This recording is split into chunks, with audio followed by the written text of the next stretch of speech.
기독교 강요 1536년 초판 존 칼빈 제1장 율법 A. 하나님에 대한 지식 1. 거룩한 교리의 대부분은 다음의 두 부분으로 구성된다. 즉 하나님에 대한 지식과 우리 자신에 대한 지식이다. 확실히 우리는 하나님에 대한 다음의 사실들을 배워야만 한다. 첫째로 그분은 무한히 지혜로우시며 의로우시며 선하시며 자비로우시며 신실하시며 능력이 많으시며 생명이 풍성하시다는 것을 확실한 믿음으로 붙잡아야 하는 것이다. 그리고 이 모든 것들이 어디에 나타나든지 그것은 그분에게서 온 것이다. 둘째로 하늘과 땅의 모든 것들은 그분의 영광을 위하여 창조되었다는 것이다. 오직 그분의 성품 때문에 그분을 섬기는 것, 그분의 규칙을 지키고 그분의 위엄을 수락하고 순종 중에 그분을 주와 왕으로 인정하는 것, 이 모든 것이 그분이 받으시기에 합당한 것이다.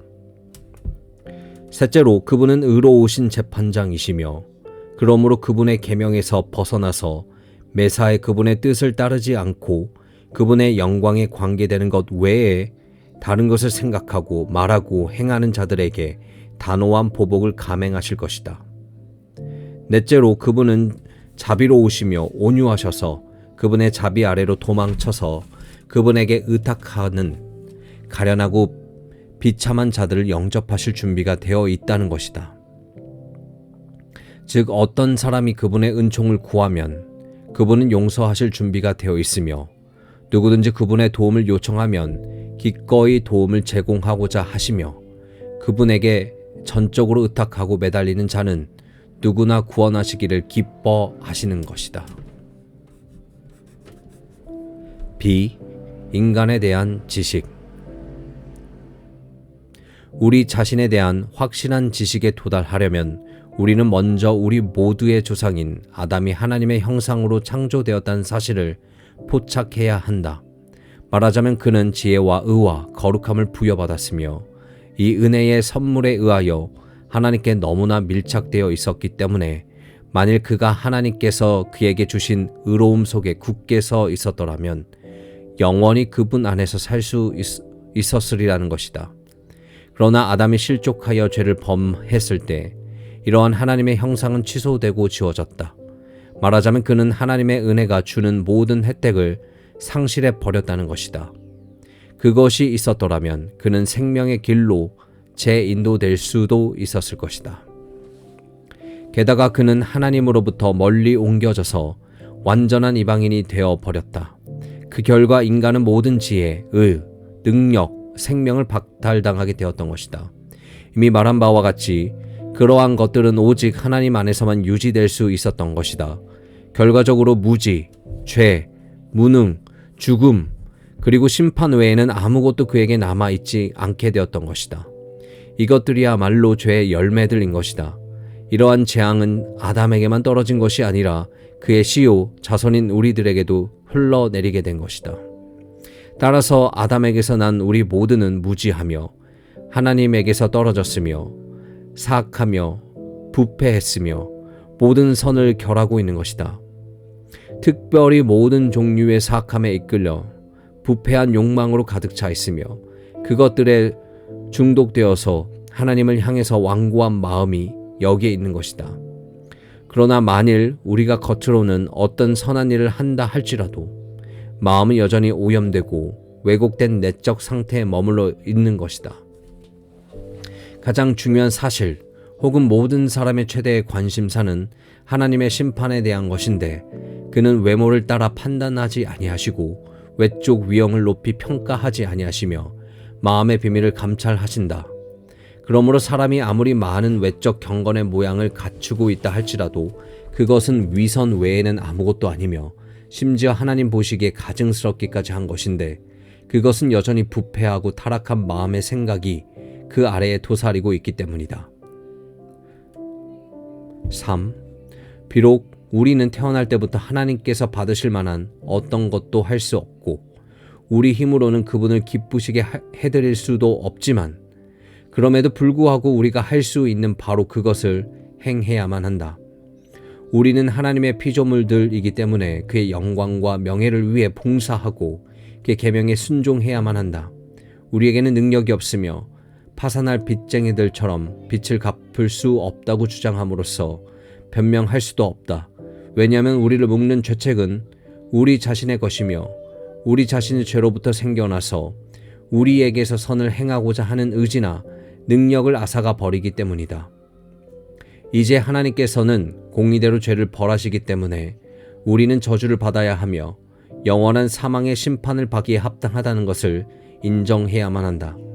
사실상 우리 가운데 자기 책임을 수행할 수 있는 능력이나 의지를 가지고 있는 사람은 아무도 없는 것이다.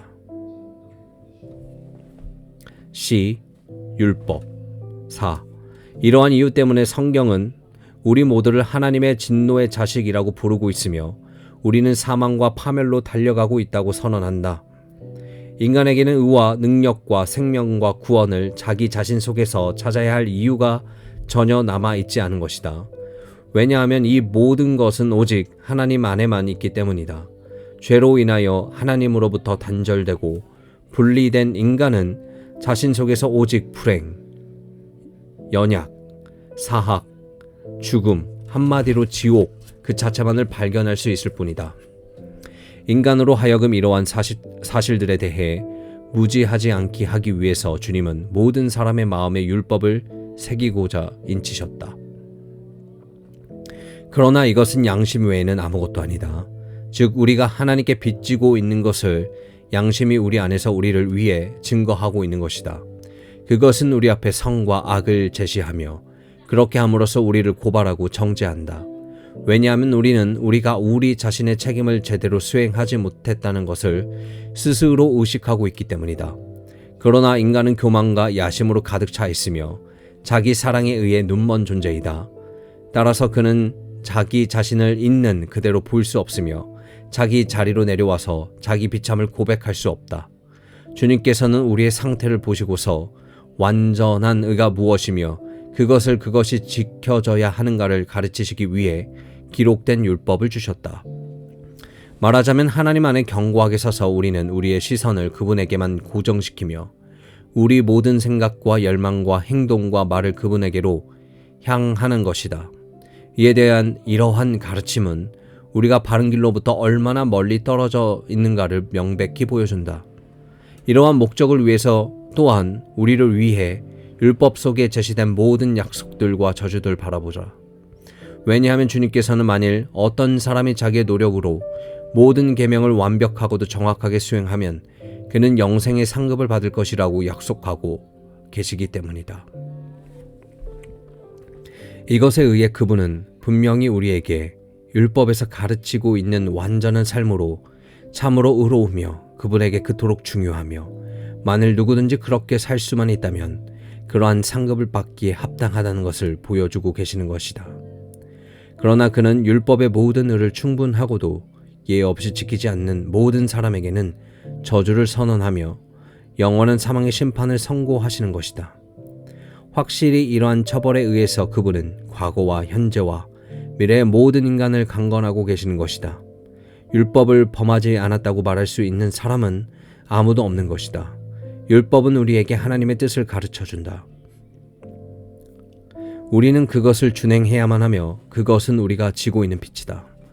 그것은 우리가 왜 하나님께서 명령하신 것을 전혀 제대로 준행할 수 없는지를 보여준다.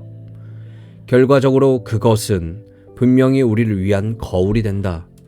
그 속에서 우리는 마치 거울 속에서 우리 얼굴의 상처와 흠들을 늘상 보는 것처럼 우리의 죄와 저주를 분별하고 명상할 수 있는 것이다. 정확하게 말하자면 이 기록된 율법은 자연법에 대한 증인이다.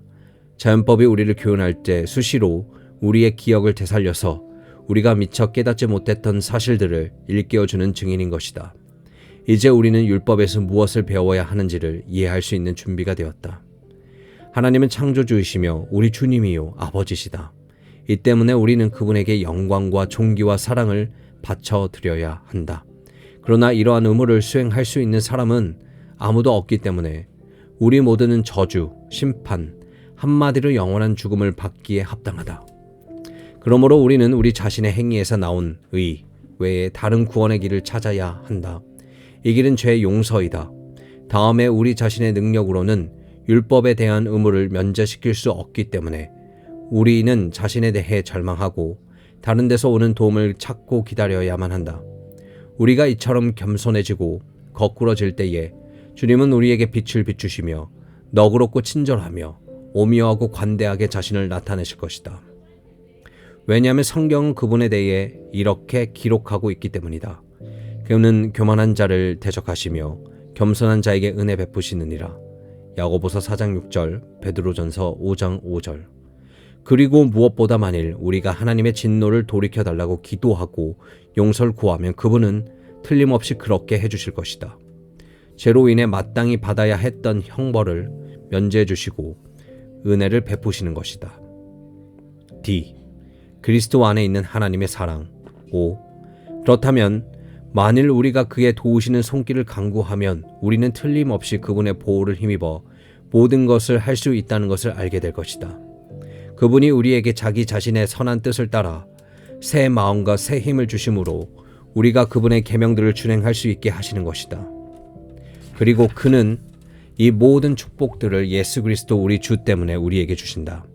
그분은 아버지와 함께 하나님이셨으나 우리의 육신을 입으심으로 우리와 계약을 맺으셨고 우리를 자기에게 연합시키시고자 하셨던 것이다. 그는 또한 자신의 죽음의 공로에 의해 하나님의 공의에 대한 빛을 지불하셨으며 하나님의 진노를 무마시키셨던 것이다. 그는 우리를 묶는 저주와 심판으로부터 우리를 구속하셨던 것이며 자기 몸으로 죄의 형벌을 담당하셔서 그것으로부터 우리를 해방하셨던 것이다. 땅으로 내려오실 때에 그는 풍성한 하늘의 축복들을 가지고 오셨고 그 축복들은 우리에게 아낌없이 부어주셨던 것이다. 이것들은 성령의 은사들이다. 그를 통해 우리는 거듭나며 악마의 권세와 사슬에서 해방되어 하나님의 자녀로 입양되어 모든 선한 일을 위해 성화되는 것이다. 또한 그를 통해 우리가 이 죽음의 몸을 입고 있는 동안 우리 안에서 부패한 욕망들, 육신의 정욕들, 그리고 왜곡되고 부패한 우리의 본성이 일으키는 모든 것이 죽어가는 것이다.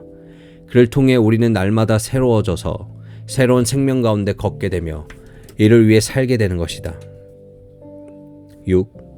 하나님은 우리에게 그리스도 우리 주 안에서 이 모든 축복들을 주시는데 그 속에는 죄에 대한 값없는 용서, 하나님과의 평화와 화목, 성령의 은혜와 선물들이 있다. 만일 우리가 확실한 믿음으로 그것들을 붙잡고 받아들이면 그것들은 우리의 것이 되는 것이다. 그것은 하나님의 선하심에 속한 것이므로 전적으로 신뢰하고 우리에게 모든 것을 약속하시는 하나님의 말씀의 능력이요 진리라는 것을 의심치 않는다면 말이다. 한마디로 만일 우리가 그리스도에 참여한다면 그분 안에서 우리는 모든 하늘의 보화와 성령의 선물들을 소유하게 될 것인데 그것은 우리를 생명과 구원으로 인도할 것이다. 참되고 산 믿음 없이는 결코 이런 것을 얻을 수 없다. 그것이 있으면 우리는 우리가 가진 모든 좋은 것이 그분 안에 있으며 우리가 그분을 떠나서는 아무것도 아니라는 것을 인정하게 될 것이다. 그분 안에서 우리는 하나님의 자녀요 하늘 왕국의 상속자가 된다는 것을 확실히 믿게 될 것이란 말이다. 한편 그리스도 안에 분깃이 없는 자들은 그들의 성품이 어떠하든지 간에 그들이 무슨 일을 행하든지 간에 파멸과 혼란과 그리고 영원한 죽음의 심판 속에 빠져들게 될 것이다. 그들은 하나님으로부터 버림받아 모든 구원의 소망이 끊기게 될 것이란 말이다. 우리 자신과 우리의 빈곤과 파멸에 대한 이러한 지식은 우리 자신을 낮추고 하나님 앞에 우리 자신을 내어던지며 그의 자비를 구하라고 가르쳐준다. 우리로 하여금 하나님의 선하심과 자비를 맛보게 하는 믿음은 우리 자신으로부터 오는 것이 아니다. 그 선함과 자비로 하나님은 그리스도 안에서 우리의 관계를 가지시는 것이다. 오히려 거짓없는 회개로 우리를 인도해서 우리 자신에 대한 지식을 갖게 하도록 요청받는 분은 하나님이시다. 즉 확실한 믿음에 의해 우리를 인도해서 그분의 온유하심과 선하심에 대한 지식을 갖게 하시는데 그는 아버지에게로부터 가는 유일한 길이신 우리 지도자로서의 그리스도께서 우리를 영원한 축복으로 인도하실 수 있게 하기 위해 그리스도 안에서 그것을 보여주시는 것이다.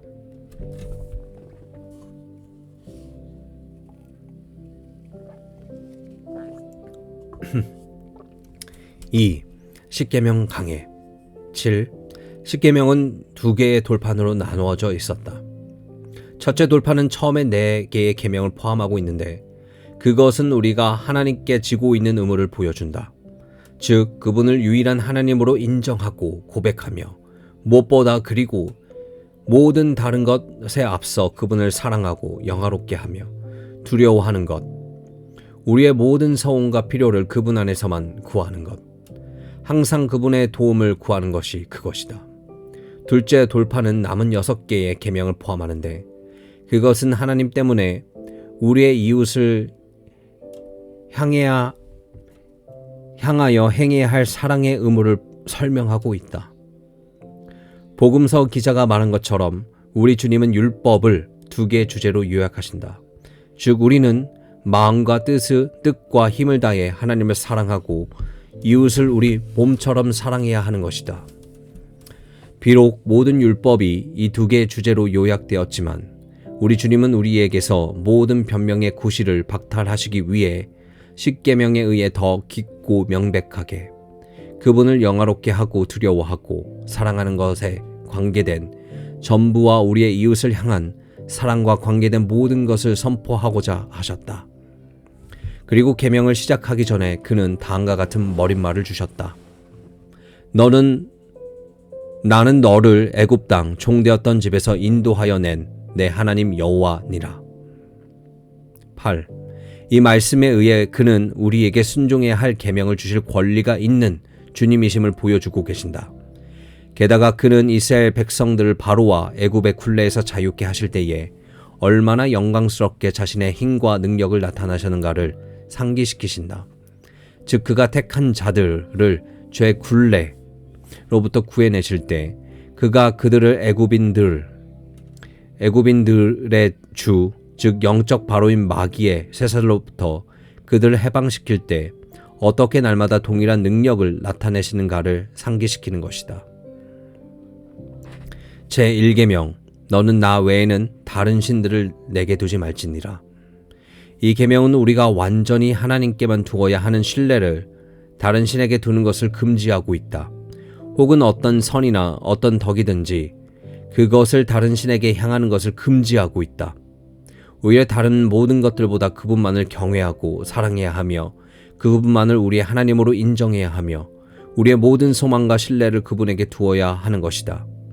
그러는 중에 우리는 모든 선한 것이 그분에게로부터 온다는 것을 묵상해야 한다. 그분이 영광을 받고 찬양하는 것 외에는 어떤 것도 허용하지 말아야 한다. 이것을 우리는 단지 말과 몸짓으로 또한 모든 외적 표시에 의해 우리가 다른 어떤 신을 갖고 있지 않다는 것을 천명하기 위해서 해야 할 뿐 아니라 또한 우리의 마음과 생각과 모든 열심으로 과연 우리가 그러하다는 것을 보여주기 위해 해야 하는 것이다. 왜냐하면 우리의 말과 외적 행위만 그분에게 드러나는 것이 아니라 우리 마음의 가장 깊은 곳과 생각까지도 우리 자신에게 보다 그분에게 더욱 분명히 드러나기 때문이다. 제2계명, 너를 위하여 새긴 우상을 만들지 말고 또 위로 하늘에 있는 것이나 아래로 땅에 있는 것이나 땅 아래 물속에 있는 것에 어떤 형상도 만들지 말며 그것들에게 절하지 말며 그것들을 섬기지 말라. 이것은 모든 예배와 경배를 한 분 하나님께 드려야 한다는 것이다. 그분은 불가해하며 육신이 없으며 보이지 아니하며 만물을 포용하기 때문에 아무 장소에도 갇힐 수 없다. 그렇다면 마치 어떤 형상이나 우상의 모습이 하나님을 형용하는 것처럼 하나님을 그렇게 표현할 수 있다는 상상을 하지 않도록 간절히 기도하자. 오히려 우리는 하나님을 찬양해야 하는데 그분의 영이시며 진리 안에 계신다. 그러므로 제1계명은 하나님은 한 분이시며 그분을 떠나서는 어떤 다른 신도 생각하거나 의지할 수 없다는 것을 가르쳐 준다. 이 계명은 하나님 자신이 그러한 분이시며 그러한 경배에 의해 영광을 받아야 하기 때문에 우리는 그분에게 육체적인 어떤 것을 감히 부과하려 해서는 안 되며 그분은 우리의 감각의 수준으로 끌어내려서는 안 됨을 가르친다. 마치 그가 우리의 아둔한 머리에 의해 이해될 수 있거나 어떤 형상으로 나타날 수 있는 것처럼 말이다. 구차한 변명을 가지고 옛날에 참 종교를 삼켜버렸던 저주받은 우상 숭배를 옹호하려는 자들은 다음의 사실을 주목해야 한다. 그들이 주장하는 형상들은 하나님을 대신할 수 없다는 것이다.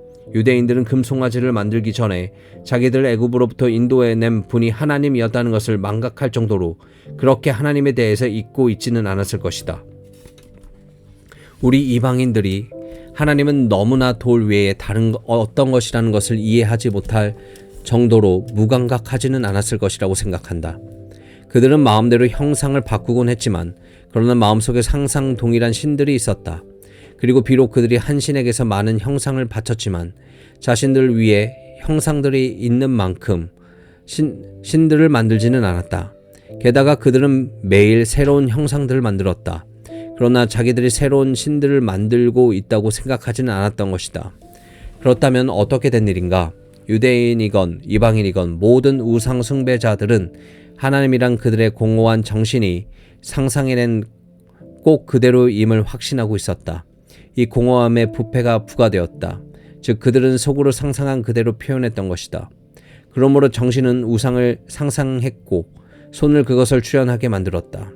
그럼에도 불구하고 유대인들은 자기들이 그러한 형상을 입은 영원한 하나님, 하늘과 땅의 한 분 참되신 주를 예배하고 있다고 생각했다. 한편 이방인들은 자기들 자신의 신들, 비록 엉터리이지만 그래도 자기로서는 하늘에 살고 있다고 생각하는 신들을 경배하고 있었던 것이다. 나아가서 그들은 만일 하나님이 자신을 육체적으로 보여주시지 않으면 하나님이 그들에게 계심을 믿지 않았다. 이 맹목적인 갈망에 순응하여 그들은 표상을 만들었는데 그들은 하나님께서 이것들 가운데서 스스로 계신다고 생각했기 때문에 또한 그것들 안에 있는 하나님을 경배한다. 마침내 모든 사람들은 그들의 마음과 눈을 그것들 위에 고정시킨 채 마치 그곳에 어떤 신성한 것이 깃들여 있는 것처럼 그것들에 대해 경탄하기 시작했으며 또한 점점 야수화되어 갔다. 과거에 그런 일들이 없었으며 우리가 기억하는 한 지금도 그런 일이 없다고 주장하는 자들을 부끄럼 없이 거짓말하고 있는 자들이다. 왜냐하면 그들은 왜 이러한 것들 앞에 서는가? 그들은 왜 기도하려고 할 때 마치 하나님의 귀를 향하는 것처럼 그것들에게 향하는가? 왜 그들은 심지어 전멸당하는 순간까지도 마치 그것들이 제단에나 제단불이라도 되는 것처럼 그 형상들을 지키기 위해 칼을 빼드는가? 그들은 우상을 빼앗기느니 차라리 한 분 하나님을 빼앗기는 것을 택하려 할 것이다. 그럼에도 불구하고 나는 그 무리들의 형편없는 실수를 일일이 나열하지 않겠다. 왜냐하면 그것은 거의 무한될 것으로서 대부분의 사람들의 마음을 사로잡고 있기 때문이다. 나는 단지 그들이 특별히 자기 자신을 우상 숭배와 무관하다고 주장하고 싶어 할 때 그들은 고백하는 것을 지적하고 있을 따름이다. 우리는 그것들을 우리의 신들이라고 부르지 않는다고 그들은 말한다. 유대인들이나 이방인들도 그것들을 그렇게 부르지는 않았고 단지 하나님의 표시와 모양이라고만 불렀을 뿐이다. 그럼에도 불구하고 선지자들과 모든 성경은 그들이 나무와 돌과 간음했다고 주저없이 고발했다. 그리스도인들로 간주되고 싶어하는 자들에 의해 매일 행해진 바로 그 일들, 말하자면 그들이 나무와 돌 속에 있는 하나님을 육체적으로 경배한 바로 그 일들을 행했다는 이유 때문에 말이다. 11. 최종 핑계는 형상들을 교육받지 못한 자들의 책들이라고 부르는 것들이다. 우리가 그것을 인정한다고 하자. 그래도 나는 여전히 그러한 형상들이 교육받지 못한 자들에게 의인화된 신을 제시해주는 것 외에 어떤 유익을 주는지 알 수 없다. 그들이 성인들에게 바치는 것들, 그것들은 가장 타락한 정욕과 간음의 본보기 외에 무엇이겠는가? 만일 누가 그들을 모방하고 싶다면 그는 채찍형을 받아 마땅할 것이다.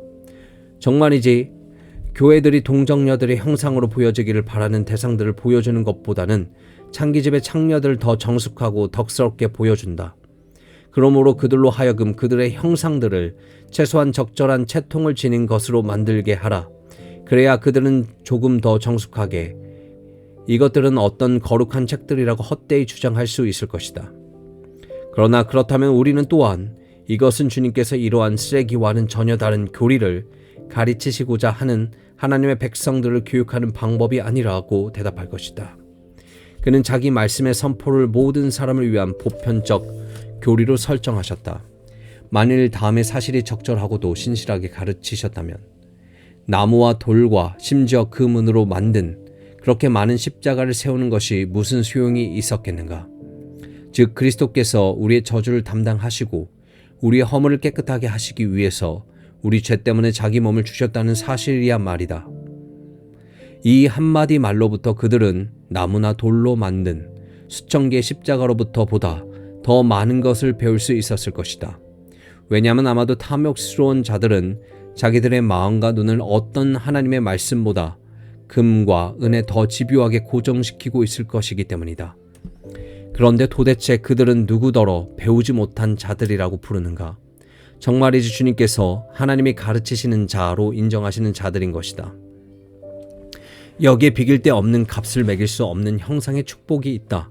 그러나 하나님은 더 분명하게 다음에 두 계명을 부과함으로써 모든 불신실과 우상숭배를 얼마나 지독히 혐오하는가를 말씀하신다. 나 내 하나님 여호와는 질투하는 하나님인즉 나를 미워하는 자의 죄를 갚되 아버지로부터 아들에게로 3,4대까지 이르게 하거니와 나를 사랑하고 내 계명을 지키는 자들에게는 1,000대까지 은혜를 베푸느니라. 이것은 마치 그가 우리가 굳게 붙잡아야 하는 것은 홀로 그분이며 그는 어떤 경쟁자도 참을 수 없다고 말씀하고 계시는 것 같다. 또한 그는 자기의 위엄과 영광을 새긴 형상이나 다른 어떤 것에 넘겨주려는 자에 대항해서 그것을 수호하실 것이다. 그리고 한 번뿐만이 아니라 아버지와 아들들과 손자들에 대항해서 그렇게 하실 것이다. 말하자면 어느 때라도 그렇게 하신다는 것이다. 동시에 그는 그를 사랑하고 자기 계명을 지키는 자들에게 영원하신 자비와 친절을 나타내신다. 제3계명 너는 내 하나님 여호와의 이름을 망령되게 부르지 말라. 이 계명의 뜻은 다음과 같다. 하나님은 우리가 너무나 사랑하고 두려워해야 할 분이기 때문에 우리는 어떠한 경우에 있어서도 지극히 거룩한 그의 이름을 욕되게 해서는 안 된다는 것이다. 오히려 우리는 그분의 거룩하심으로 인해 다른 어떤 것들보다 그분을 높여야 하며 순탄할 때나 역경에 처할 때나 매사에 그분에게 영광을 돌려야 한다는 것이다.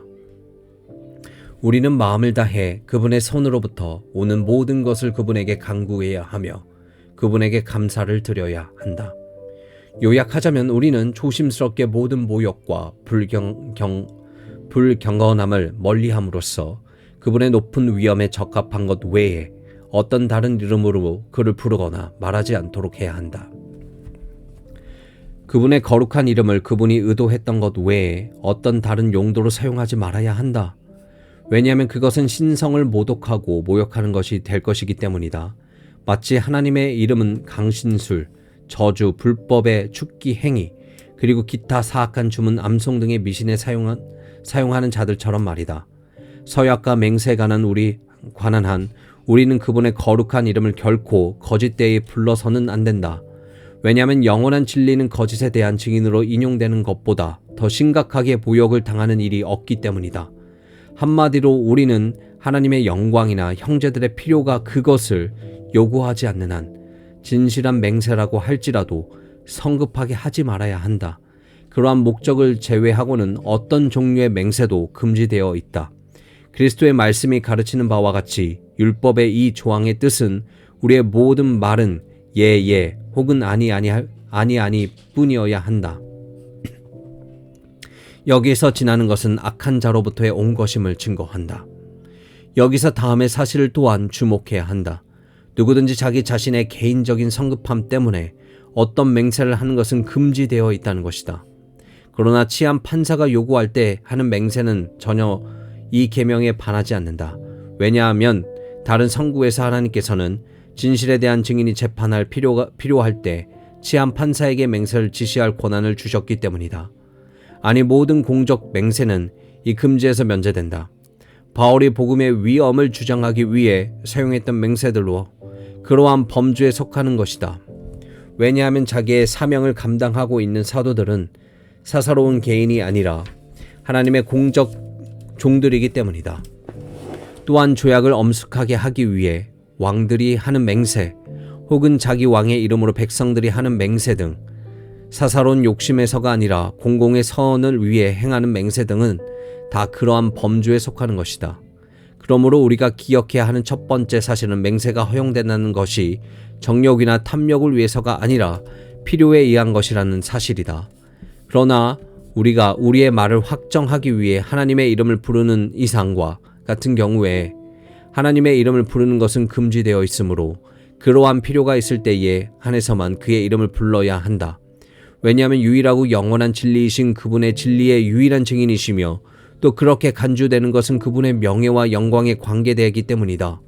마지막으로 주님께서는 자기 이름의 탁월한 위엄을 더 효과적으로 드러내기 위해 그 계명의 다음에 말씀을 덧붙이셨다. 여호와는 그의 이름을 망령되게 부르는 자를 죄 없다 하지 아니하리라. 이 말씀에 의해 하나님은 이 계명을 어기는 자들에게 특별한 저주를 선언하고 계시는 것이다. 제4계명 안식일을 기억하여 거룩히 지키라. 엿새 동안은 힘써 내 모든 일을 행할 것이나 일곱째 날은 내 하나님 여호와의 안식일인즉 너나 내 아들이나 내 딸이나 내 남종이나 내 여종이나 내 가축이나 내 문 안에 머무는 객이라도 아무 일도 하지 말라. 이는 엿새 동안에 나 여호와가 하늘과 땅과 바다와 그 가운데 모든 것을 만들고 일곱째 날에 쉬었음이라.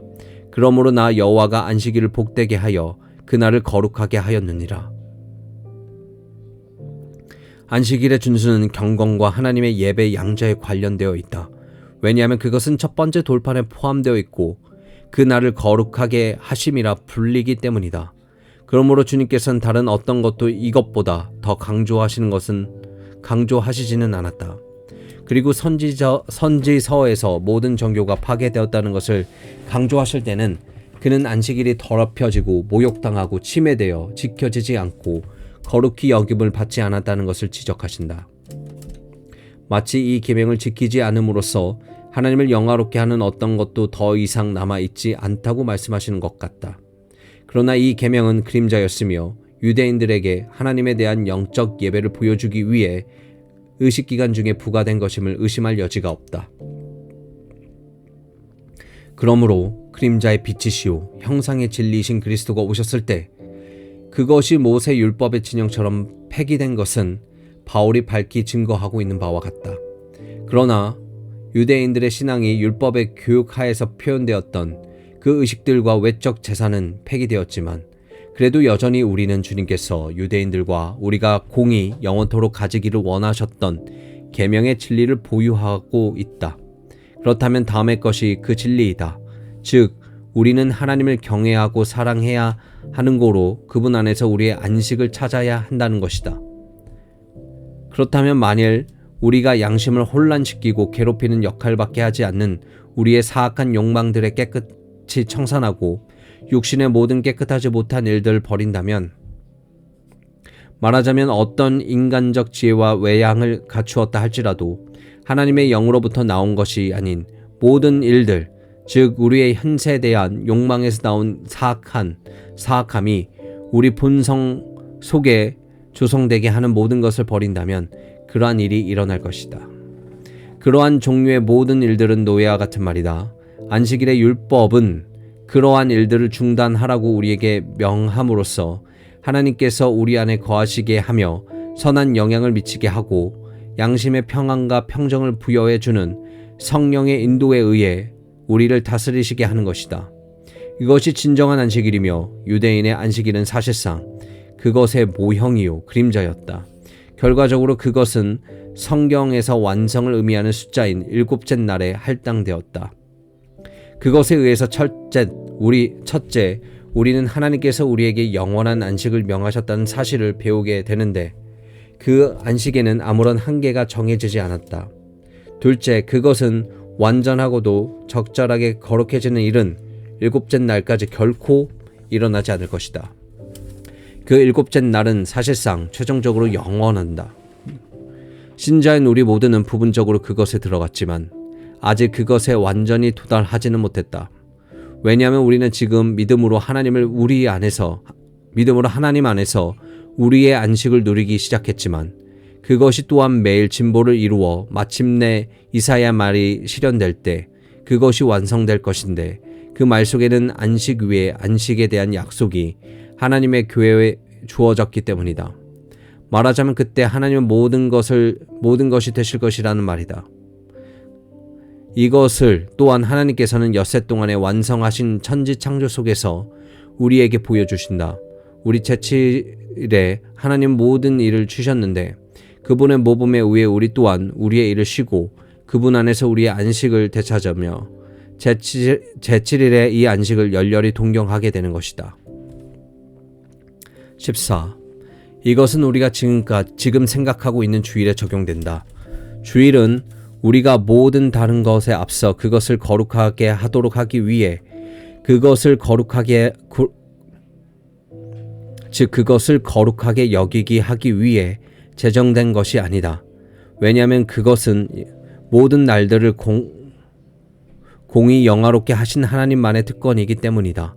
그러나 그것은 교회가 기도와 찬양과 말씀을 듣는 것과 성례의 시행을 위해 모이도록 제정된 것이다. 우리의 모든 노력을 이러한 일들에 한 마음으로 바칠 수 있기 위해서 우리는 모든 기계적이며 육체적인 노동을 중지해야 하며 야생의 행위와 관계에 있는 모든 추구들을 중지해야 하는 것이다. 다른 엄숙한 날들도 같은 종류의 것인데 그때 우리 구원의 신비를 상기하게 되는 것이다. 그러나 만일 우리가 그 말씀을 온 마음으로 마시게 되면 또한 그것을 통해 옛사람의 행위를 죽이게 되면 특별한 절기 때문이 아니라 매일 한결같이 우리는 안식일을 거룩하게 지키면 되는 것이다. 그리고 우리는 여기서 그러한 명령을 받고 있기 때문에 안식일마다 축하하기 시작하는 것이다. 요약하자면 우리가 한 날을 다른 날과 구별하는 것은 종교에 의한 것이 아니라 공동적 국가를 위한 것이다. 왜냐하면 우리가 어떤 규정된 날을 가지고 있는 것이 이를 그침으로써 하나님께서 영광을 받으시고 기뻐하시거나 하는 것인 양 축하하기 위해서가 아니라 교회가 어떤 날에 함께 모이는 것이 필요하기 때문이다. 게다가 모든 일들이 질서를 따라 방해받지 않고 이루어질 수 있는 지정된 날들을 두는 것이 그와 함께 함으로써 이 계명의 의식적인 부분만 폐지되었다는 유대인들의 안식을 가지고서 세상을 오염시킨 궤변론자들의 넌센스를 추방하게 되는 것이다. 그들은 도덕적인 부분 남아있는데 말하자면 한 주 가운데 어떤 날을 지킨다는 것이다. 그러나 그들은 여전히 날을 지키는 것을 유지하면서 유대인들을 약 올리기 위해 날을 준비하는 것 외에 아무것도 아니다. 그리고 우리는 정말 그들이 그러한 교훈에 의해 얼마나 많은 이득을 얻게 되는지를 보고 있다. 왜냐하면 그들의 제도에 집착하는 자들은 무식하고 육적인 안식일의 미신에 있어 유대인들을 3배 이상 능가하기 때문이다. 그리하여 이사야에서 있는 책망이 오늘날 우리에게 적용되는 것은 선지자가 그 당시에 책망했던 자들에게 적용되는 것과 똑같다. 15. 유대인들은 안식일 주일 속에서 지킬 또 하나의 과제를 가지고 있는데 그것은 종교와 관련 있는 것이 아니라 인간들 사이에서 공평을 유지하는 것과 관련된 것이다. 이것은 사실상 비인간적인 주인들이 계속해서 종들과 들짐승들 부려먹음으로써 적절한 한도를 벗어나기 위해 종들과 짐승들의 노동을 면제해 주는 것을 의미한다. 모세는 사실상 자기 자신의 어떤 것을 가르치기보다는 이미 가르쳤던 어떤 것의 유용성을 지적하고 있었다. 우리도 또한 오늘날 어떤 노예의 필요성에 의해서가 아니라 사랑의 명령에 따라 공평에 대한 존중심을 가져야 한다. 이제 여기에 우리가 우리의 삶을 하나님을 향해 어떻게 영위해야 하는가를 보여주는 처음의 4 계명들이 있다. 이것들이 첫 번째 돌판을 결론짓는 것이다. 16. 그러나 거의 모든 곳에서 수락된 보편적인 형태 외에 나는 첫 번째 돌판의 4개 계명들을 포함시킨다. 이렇게 하는 것은 이유가 있는데 그것은 중요한 이유이다. 어떤 권세 있는 사람들은 그것들을 달리 구분하여 두 번째 계명으로 우리가 언급하는 수에서 제외시킨다. 그런데 그것은 분명히 하나님께서 계명으로서의 확실한 위치를 부여하신 것이다. 그럼에도 불구하고 그들은 내 이웃의 소유를 탐내지 말라는 10번째 계명을 터무니없이 둘로 나눈다. 그런데 그것은 하나의 단일한 계명인 것이다. 게다가 우리는 오리게네스가 우리의 구분을 그대로 제시했다는 사실에서 좀 더 순전한 시대에서는 그와 같은 구분 방식이 알려진 바 없다는 것을 알 수 있다. 주지하다시피 그와 같은 구분은 아우구스티누스의 시대에 나타났는데 모든 사람의 인정을 받지도 못했다. 확실히 그것은 아주 불충분한 이유로 인해 아우구스티누스를 기쁘게 했다. 말하자면 3이라는 숫자 속에는 첫째 돌판이 3개의 계명으로 구성된다는 삼위일체 신비가 더 밝히 빛을 발한다는 이유 때문이었다. 다른 점들에 의해서는 우리의 구분이 좀 더 그의 마음에 들었을 것이다. 그것에 의해 우상 숭배가 그처럼 명백히 금지되었던 이 계명이 사람들이 마음에 서서히 사라져 버리게 된 것은 마귀의 사기에 의한 것임을 분명하다. 이 점을 짚고 넘어가야만 사람들이 나의 구분을 어떤 새롭고 최근에 고안한 것으로 비웃거나 의아해하지 않을 것이다. 이제 두 번째 돌판이 남아있다. 제5계명, 내 부모를 공경하라. 하나님은 우리가 사랑하고 두려워해야 하는 분인 고로 우리는 우리의 부모를 무시하거나 어떤 식으로 노엽게 해서는 안 된다. 오히려 우리는 그들에게 커다란 경의를 표해야 하며 그들을 존경하고 명예롭게 해야 하며 주님의 뜻에 따라 순종해야 한다. 우리는 이 일들에 있어 우리의 노력이 소용될 수 있는 사람들을 기쁘게 하고 그들에게 감사하려고 노력해야 한다. 여기에는 축복이 부과되었다. 그리하면 너희 하나님 나 여호와가 내게 준 땅에서 내 생명이 길리라. 독특한 추천의 방식을 통해 이 계명을 지키는 것이 얼마나 하나님을 기쁘시게 하는가를 선포하며 우리의 나태함을 일깨우며 동시에 자기 부모에게 보답하고 감사하는 것을 소홀히 하는 배은망덕한 자식들은 확실한 저주를 받을 것이라고 경고하는 것이다. 제6장 제6계명 살인하지 말라. 하나님은 우리가 사랑하고 두려워해야 하는 분이기 때문에 우리는 어떤 종류의 행위에 의해서도 다른 사람에게 해를 끼쳐서는 안 된다. 어떤 사람도 불공정하게 대해서는 안 되며 누구를 공경하거나 아무에게 폭력을 행해서도 안 된다는 것이다. 오히려 만일 우리 속에 하나님에 대한 두려움이나 사랑이 있다면 우리는 모든 사람을 친절하게 대해야 한다. 우리는 모든 사람을 기쁘게 하려고 노력해야 하며 어떤 사람이 위험에 처해 있으면 도움의 손길을 베풀어야 하며 최선을 다해서 친구에게건 원수에게건 관대해지려고 애를 써야 한다. 제7계명 그 의미는 이것이다. 제7계명 간음하지 말라. 그 의미는 이것이다. 하나님은 우리가 사랑하고 두려워해야 하는 분이기 때문에 우리는 인생을 통해 우리의 모든 행위를 순결하고 지제심 있게 말하고 행동해야 한다. 그리고 순결은 하나님의 특별한 선물인 까닭에 우리 각각은 그게 주어진 것이 무엇인가를 알아야 한다. 이 말씀을 받아들이지 않는 자들은 그들은 육체의 불순함을 위해 하나님께서 그들에게 주신 치료책이 있고 그들이 그것을 이용하지 않으면 그들은 하나님을 대항하여 싸우고 그분의 규례에 저항하는 셈이 된다. 그리고 그들은 오늘날 많은 사람들이 그렇게 하는 것처럼 하나님의 도움으로 모든 것을 할 수 있노라고 말하지 말아야 한다. 왜냐하면 하나님의 도움은 오직 그의 길에 행하는 자들에게만 임하기 때문이다.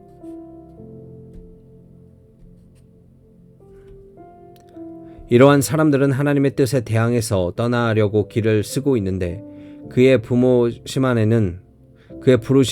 행하는 자들에게만 하나님의 도움이 주어진다는 것이다. 이렇게 강팍한 상태에서는 하나님의 도움을 기대할 수 없다. 오히려 다음과 같은 말씀을 기억해야 한다. 주 너희 하나님을 시험하지 말라. 하나님을 시험한다는 것은 그가 우리에게 부여해 주신 본성에 반하며 그가 주신 현재 은사들과 기부하는 것을 거부하는 것을 의미한다. 그러한 자들이 행하는 일은 단지 그것뿐이 아니라 그들은 하나님께서 은혜로 세우시고 명예로운 것이라고 선언하실 결혼 관계마저 감히 더러운 것이라고 부른다. 그리스도 우리 주께서 친히 왕림하셔서 그의 첫 번째 기적의 은혜를 베풀어 주심으로 거룩하게 하신 결혼 관계를 말이다. 그들이 그렇게 말하는 이유는 단지 어떤 종류의 독신 상태를 침이 마르도록 칭찬하기 위해서이다. 마치 독신과 처녀성은 별개가 아닌 것처럼. 그들은 그것을 천사 같은 생활이라고 부른다. 그렇게 함으로써 음행자들과 간음자들, 그리고 그보다 더 악하고 더러운 어떤 것을 천사들에게 비유함으로써 하나님의 천사들을 심히 부당하게 취급하고 있는 것이다. 분명히 사물 그 자체가 스스로 명백한 반대를 표시하고 있는 이와 같은 문제에 있어서는 증명의 필요가 없는 것이다. 우리는 주께서 때때로 이런 종류의 교만과 은혜에 대한 경멸에 대해 어떤 무서워한 형벌로 복수하시는지를 안다. 부자들은 자기들에게 모든 것이 허용된 것으로 생각해서는 안 된다. 오히려 남편들은 자기 아내를 신중하고 점잖게 다루어야 하며 아내들도 남편을 그렇게 대해야 한다. 그런 식으로 자신을 상감으로써 결혼의 순결과 절제 합당하지 않은 어떤 것도 행하지 말아야 하는 것이다. 한마디로 그들은 주 안에서 결혼한 것으로 생각해야 하는 것이다. 제8계명 도둑질 하지 말라. 계명의 뜻은 다음과 같다. 우리는 하나님을 두려워하고 사랑해야 하는 거로 우리는 다른 사람에게 속한 것을 사기에 의해 도둑질하거나 완력에 의해 움켜잡지 말아야 한다. 우리는 장사나 계약을 할 때 다른 사람의 무지를 악용하지 말아야 한다. 즉 물건값을 알지 못하는 사람에게 너무 비싸게 팔거나 혹은 너무 싸게 구입하지 말아야 한다는 것이다. 또한 우리는 어떤 종류의 관계에 의해 다른 사람의 재산에 손을 대지도 말아야 한다. 그러나 만일 우리에게 하나님에 대한 사랑이나 두려움이 조금이라도 있다면 우리는 친구든 적이든 돕기 위해 최선을 다해야 하는 것이다. 할 수 있는 데까지 도움과 충고를 줌으로써 그의 재산을 보호해 주어야 한다는 것이다. 그리고 다른 사람들로부터 어떤 것을 취하기보다 오히려 우리 자신의 것을 포기해야 하는 것이다. 그뿐 아니라 만일 그들이 어떤 물질적 곤란을 당하고 있다면 우리는 그들의 짐을 나누어 져야 하며 우리의 물질을 가지고서 그들의 가난을 덜어주기 위해 애써야 하는 것이다. 제9계명 내 이웃에 대하여 거짓 증거하지 말라. 그 뜻은 다음과 같다. 우리가 하나님을 경외하고 사랑해야 하는 고로 어떤 사람에 대해 거짓된 비난을 하지 말아야 한다는 것이다. 우리는 어떤 사람의 평판에 손상을 주어서는 안 되고 험담을 하거나 독설의 귀를 기울여서도 안 되며 어떤 사람에게 대해 의심을 품거나 악의를 가져서도 안 된다. 오히려 만일 우리에게 하나님을 향한 경외심과 사랑이 있다면 할 수 있는 대로 우리는 모든 사람에 대해 긍정적으로 생각하고 좋게 말해야 할 것이다. 모든 사람에 대한 공정한 판단자로서 우리는 사람들의 말과 행위를 가장 좋게 해석해 주어야 하는 것이다. 이 계명은 또한 우리가 어떤 거짓말도 기뻐하지 않으며 그럴듯한 아첨을 하지 않으며 무익한 잡담을 하지 않는 것까지 포함한다. 제10계명 내 이웃의 집을 탐내지 말라. 내 이웃의 아내나 그의 남종이나 그의 여종이나 그의 소나 그의 낙이나 무릇 내 이웃을 소유를 탐내지 말라. 이 계명에 의해서 주님은 다른 사람의 아내나 가족이나 소유나 어떤 좋은 것에 대한 모든 탐심을 금지하신다. 이런 식으로 그는 더 많은 것을 금지하신다. 우리는 어떤 술책이나 사기나 장깨를 부림으로써 아내가 남편과의 교제에서 떠나게 한다든지 종들이 도망치게 한다든지 혹은 어떤 소유물들이 그의 손에서 빠져나가게 한다든지 해서는 안 된다. 우리는 공교한 말로 아내가 남편에게서 혹은 종이 주인에게서 떠나게 해서는 안 되는 것이다. 우리는 남편이 자기 아내로부터 떠나게 함으로써 남편에 의해 버림받은 아내가 우리의 것이 되도록 해서는 안 되는 것이다. 우리는 주인에 의해서 쫓겨난 종들이 우리 차지가 될 수 있게 하기 위해 주인으로 하여금 종을 쫓아내게 해서도 안 된다. 한마디로 다른 사람의 소유를 차지하기 위해 탐욕스러운 사람들이 흔히 사용하는 이런 종류의 사기를 쳐서는 안 되는 것이다. 그런 행위가 금지되었다는 것을 두말할 나위도 없고 그러한 것을 의도하거나 원하거나 생각하는 것마저도 금지되어 있는 것이다. 오히려 만일 우리에게 하나님에 대한 사랑이나 경외심이 조금이라도 있다면 어떤 사람의 아내와 모든 소유물들이 안전하게 보존된 것을 바라야 할 뿐 아니라 남편과 아내 사이에 애정을 조장해 주어야 할 것이다. 노예들로 하여금 자기들의 의무를 다하게 하라. 한마디로 우리는 할 수 있는 대로 각 사람이 자기 자신의 것을 간직할 수 있도록 힘써야 하는 것이다. 23. 다른 사람의 소유물들을 탐내는 것을 금하는 이 규칙은 또한 각 사람의 자기의 소명을 따라 자신의 과업을 완수하며 자기 직분에 관계된 것을 다른 사람에게 주도록 하는 방식으로도 적용되어야 한다. 그리고 자기 자신의 소명은 은사로부터 그가 다른 사람에게 주는 것을 낳지 않는 자는 다른 사람의 소유들을 탐내고 차지하는 것이다. 이런 이유로 인해 사람들은 왕들과 왕자들과 관원들과 다른 권세 있는 자들을 공경해야 하며 그들의 정부의 인내심을 가지고 대해야 하며 하나님의 뜻 아래서 수행될 수 있는 어떤 것도 거부하지 말고 법률과 계명들에 순종해야 하는 것이다. 한편 통치자들은 그들 자신의 보통 백성들을 돌보고 정의를 구현하며 공공의 안녕과 질서를 유지하고 선한 자들 보호하며 악한 자들 징벌해야 한다. 그리하여 마치 최후의 왕이시고 재판장이신 하나님께 자신들의 봉사에 대한 회개를 곧 해야 할 것처럼 모든 것을 관리해야 한다. 교회 감독들은 목사들은 말씀의 사역을 충성스럽게 감당해야 하며 구원의 도리를 혼잡케 함이 없이 그것을 하나님의 백성들에게 순수하고 오염되지 않은 채 전달해야 한다. 또한 그들은 말로서뿐만 아니라 생활의 본보기를 통해서도 사람들을 가르쳐야 한다. 간단히 말해서 그들은 선한 목자들로서 양떼들에 대한 권위를 행사해야 하는 것이다. 한편 백성들은 그들을 하나님의 사자요 사도로 받아들여 주께서 그들에게 합당하다고 여기신 명예를 부여해야 하며 그들의 생활을 위해 필요한 것들을 그들에게 공급해야 한다.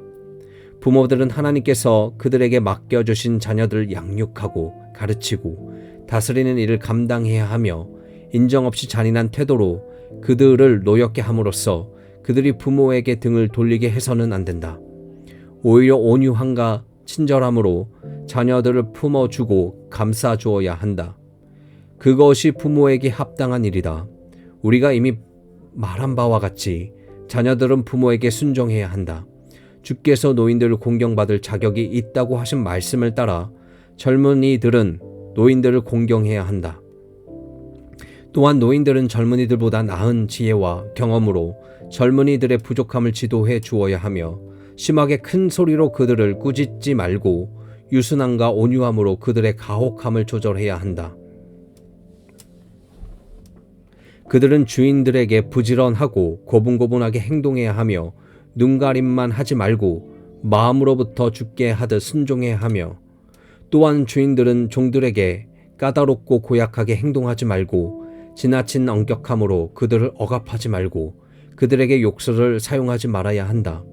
오히려 그들은 종들을 자기 형제들로 하늘에 계신 동일한 주의 종들로 인정해야 한다. 그들은 서로 사랑하고 인간적으로 대해 주어야 하는 것이다.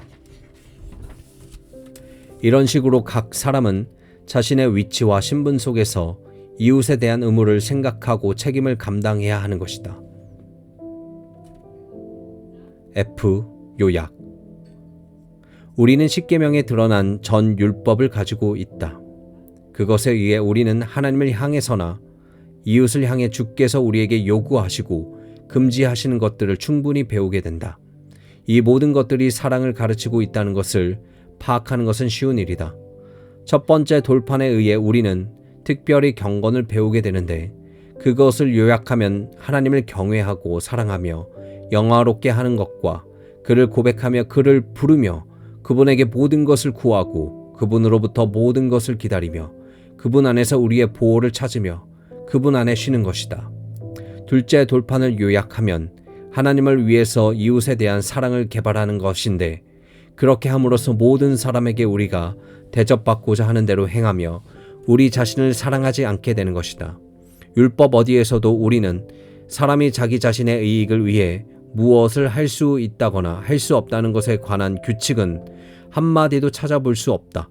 그리고 인간은 분명히 자기 사랑으로 기울어질 수 있는 상태에서 태어났기 때문에 율법이 일부러 이미 과도한 사랑의 부채질을 할 필요도 전혀 없었던 것이다. 그리하여 우리가 우리 자신을 사랑함으로써가 아니라 하나님과 이웃을 사랑함으로써 계명들을 지키게 된다는 것이 분명하다. 할 수 있는 대로 자기 자신을 위해 살지 않고 자기 자신을 위해 몸부림치지 않는 사람이야말로 가장 훌륭하고 거룩한 삶을 살 수 있다는 것이다. 또한 우리 자기 자신만을 위해 발버둥 치고 자기 자신의 이익만을 생각하며 추구하는 사람이야말로 가장 악하고 잘못된 삶을 살고 있는 것이다. 25. 그러나 우리가 간과하지 말아야 하는 사실은 겉으로 드러나는 행위뿐 아니라 생각들 그 자체와 마음의 내적 감정들까지도 하나님의 법에 의해 명령되거나 금지됨으로써 사람이 단지 어떤 일을 하지 않는다는 사실로 율법을 만족시켰다고 생각하지 못하게 하고 있다. 어떤 사람들은 율법을 준수하기 위해 자기들의 눈과 발과 손과 지체의 모든 부분을 삼간다. 하지만 마음으로 전혀 엉뚱한 생각을 하고 있으면서도 그것을 사람들이 모르게 할 수만 있다면 하나님 앞에서 무죄 판결을 받을 수 있다고 생각하는 것이다. 그들은 살인하지 말라, 간음하지 말라, 도덕질하지 말라는 말씀을 듣는다. 그들은 사람을 죽이기 위해 칼을 뽑지는 않으며 사창가를 찾지도 않으며 다른 사람의 물건에 손을 대지도 않는다. 거기까지는 좋다. 그러나 마음으로는 살기를 가득 품고 있으며 정욕으로 불타오르고 있으며 다른 사람의 물건에 눈독을 들이고 있으며 탐욕스럽게 그것을 삼켜버린다. 그들은 지금 율법의 근본 정신을 결하고 있는 것이다. 이런 자들 때문에 바울은 율법은 신령하다고 단언하면서 단호하게 주장하고 있는 것이다. 율법은 전폭적으로 순종하는 마음과 영혼과 의지를 요구하고 있다는 뜻이다. 이것은 율법의 의미라고 말할 때 우리는 우리 자신의 새로운 해석을 제시하고 있는 것이 아니라 율법의 가장 훌륭한 해석자이신 그리스도를 따르고 있는 것이다. 바리새인들이 백성들에게 주입시켰던 그릇된 생각은 겉으로 드러나게 율법을 범하는 행위만 하지 않으면 율법을 다 이룬 것이라고 주장한 것이다. 그리스도께서는 이러한 생각을 가장 위험한 오리로 책망하신다. 여인을 보고 음욕을 품기만 해도 간음이라고 말씀하셨으며 형제를 미워한 자는 살인한 자라고 선언하셨으며 형제에게 노하는 자마다 심판을 받게 되고 형제에 대하여 나가라 하는 공회에 잡히게 되고 미련한 놈이라고 하는 자는 지옥불에 들어가게 될 것이라고 말씀하셨던 것이다. 이러한 가르침들을 이해하지 못했던 사람들은 그리스도를 또 다른 모세로 생각했으며 모세 율법에 있던 결함을 메꾸기 위한 복음의 율법의 수요자로 생각했었는데 그것은 대단히 그릇된 인식이었다.